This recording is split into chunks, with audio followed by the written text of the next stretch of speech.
Okay, so a film that I've been hyped to watch for absolutely months is Heretic with Hugh Grant. So I'm going to watch it and then I'm going to give you my thoughts. Are you interested in learning more about the Church of Jesus Christ? Yeah. You read more than we do. No, seriously, Mr. Reed. Time for what? Time for enlightenment. Oh. Mr. Reed? If you are ready to leave, you'll have to exit through the back of my house. Belief or disbelief. What happens if we choose the wrong door? Scary.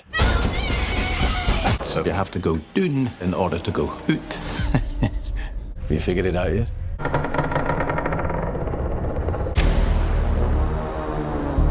Hello there guys, so I've just watched The Heretic with Hugh Grant. Easily one of my most anticipated horror films of recent years. I love what A24 have done for the horror genre. They've given it a complete new lease of life. They've brought art house films into the mainstream and they're responsible for some of the best horror films of recent years. The Lighthouse, Hereditary, Midsummer.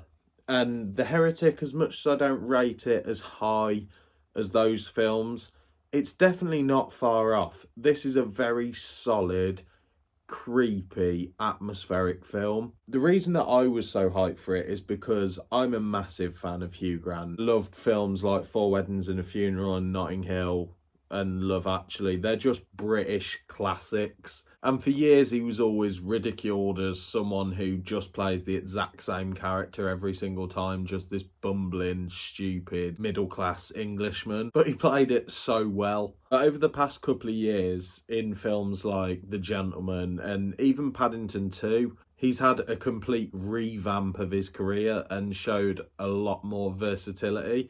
So I was interested to see what The Heretic did with it, and they played it really smart. Because when you first come across this character, Mr. Reed, you're not at all concerned for the girls. Like, you just think, that's Hugh Grant. The thing that's annoying with a lot of films is when you see two young girls go into an older man's house, you're always sort of screaming at the screen, use your common fucking sense, because they're always creepy looking. Whereas Hugh Grant is so charming at the start of this. Considering he's always played a charming Englishman, he's almost poetic the way that he speaks. The greatest strength I can say for this film is the writing.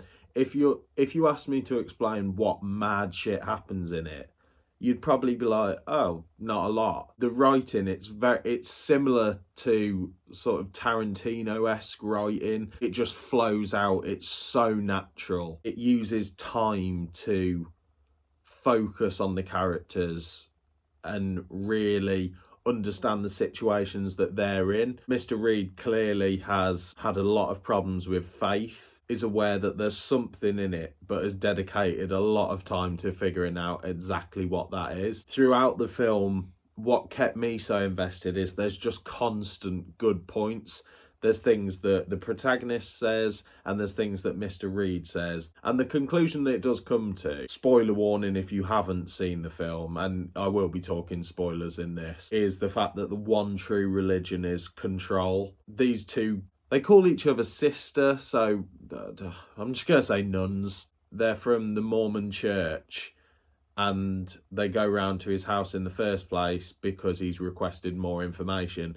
And when they go round, one of the girls, I can't actually remember their name, but the one that gives a bit of a Wednesday Addams kind of vibe, she's clearly seen more of life and the dark side of the world. She begins to click that this man knows what he's talking about.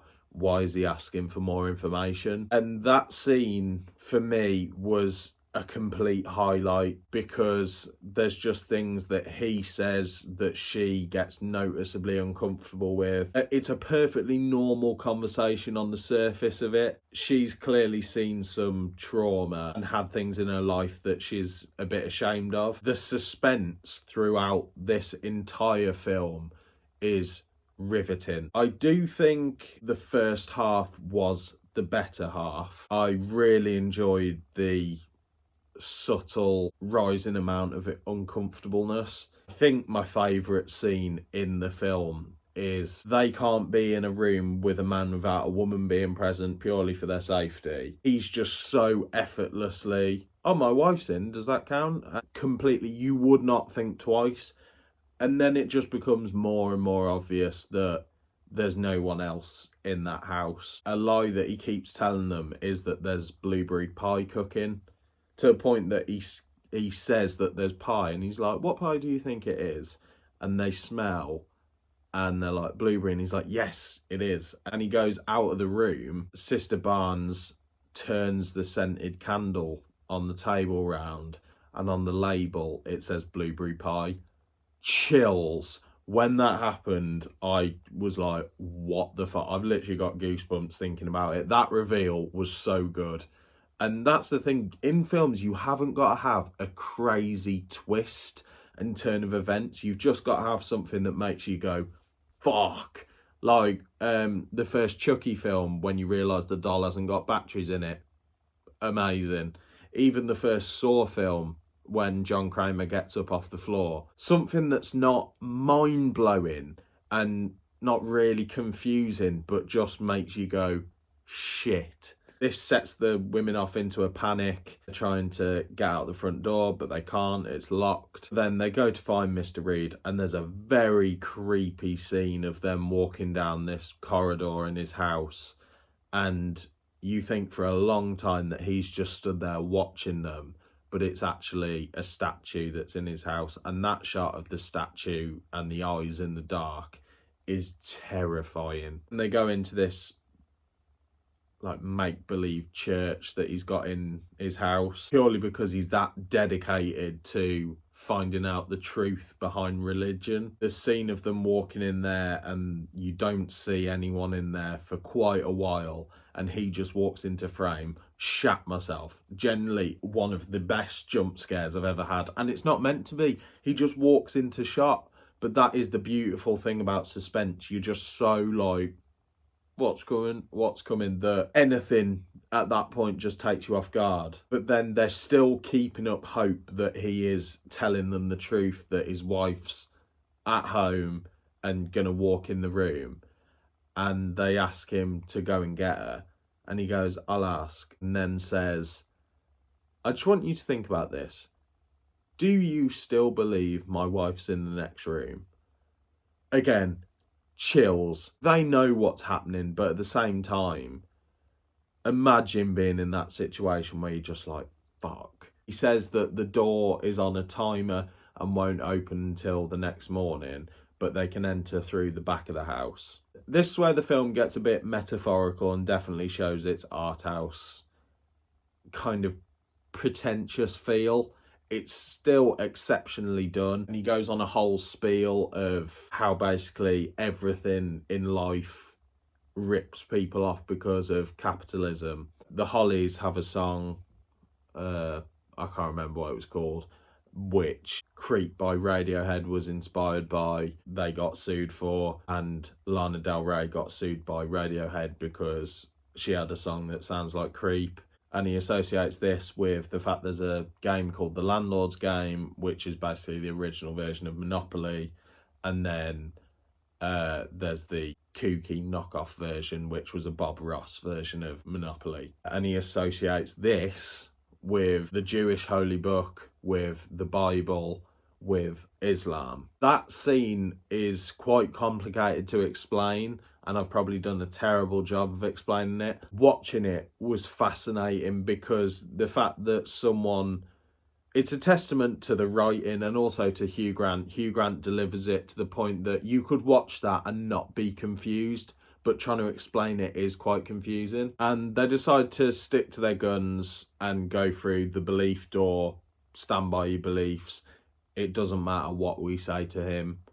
We've either got to challenge him or go along with what he says. So they go down the belief door and they end up in this dungeon, basically. And you see that there's another stairway that comes down. So even if you chose disbelief or belief, you'd still end up in the same space, which I took very much as a metaphor of religion or not, where does it get you? This was where the film, for me, sort of petered out a little bit. There's this whole thing with the prophecy that he's basically treating like a specimen to experiment on, who comes into the basement, puts a blueberry pie on the table, starts eating it, and he says that she's going to die because it's poisoned, and then he will resurrect her.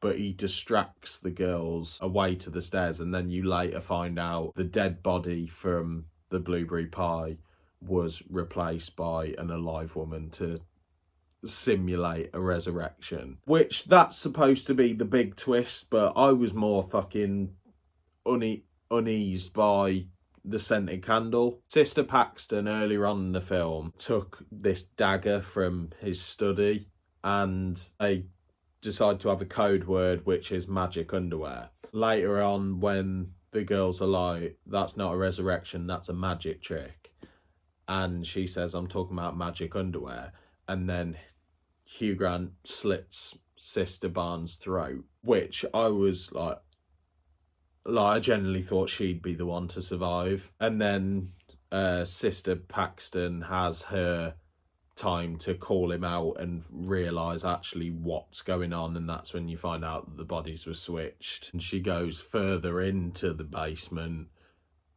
sees that she's right, there's a dead body down there, and there's also these women that are his wives, which he still talks to incredibly charming, which is what's so uneasy. You're just like, it could be anyone. It could be anyone in the world. Sister Paxton then stabs him in the neck with that dagger, and she runs up the stairs in a amazing shot as well, I've got to add. Stylistically, this film is phenomenal. It's beautiful. It blew my mind. I was generally jaw on the floor. And even though that's not something that's particularly new, especially with films like Hereditary, the opening shot is pretty much the same thing. Starts off with a model and goes into an actual room. But I did find this to be more impressive. And she ends up full circle back in that dungeon, and Hugh Grant has a Stanley knife and stabs her in the stomach. He's telling her to pray for them, and you think that he's going to stab her. And then all of a sudden, Sister Barnes comes back to life to land a swipe at his face with this broken bit of wood with nails on that they broke earlier on in the film. That was the thing that I was like, that's ridiculous, because then she's just dead after what? So she pretended to be dead, has been bleeding out for ages, manages to have enough strength to land that one lethal blow, and then she just dies. Like, that for me was the weakest part. I get it got to happen, otherwise the girl would have died, but I just thought that was a bit lazy. And then she manages to escape, and there's quite a beautiful shot, because I'm remembering, I haven't got any notes for this, as you might be able to tell. Earlier on in the film, she says that if she was resurrected, she'd like to come back as a butterfly, and she'd land on her loved one's fingertips to let them know that it's her. And as soon as she gets out of the house, there's a butterfly on her hand, and it's a beautiful shot because it's all in the snow. That's basically Heretic. Was it as good as I was expecting? No, because I generally was expecting it to be one of the best horror films I've ever seen. I'd give it a 7 out of 10. I think it's firmly above average. It's not an average film. It's got some scenes that are extremely unsettling. I can see how some people would find it a lot more scary than I did. Some people would be disturbed by the anti-religious text in it, but I'm not religious. There's not even 1% of me that believes in anything. I didn't find it disturbing in that aspect, but I thought it was phenomenally well crafted. One of Hugh Grant's best performances. I thought the two sisters were very good. Just another good film from A24, and unique. I'm not someone who goes for religious horror films. I enjoyed The Exorcist. It's not one of my favourites. I really like The Omen. And Heretic, I think Heretic is better than both of those films, which might be a bit controversial to say, but I genuinely think this was a very solid film. And if you're a horror fan, you've got to watch it. So yeah, those are just my thoughts on Heretic. Hope you enjoyed this video. Don't forget to like, subscribe, comment down below what you thought of it. And yeah, let me know your thoughts about it.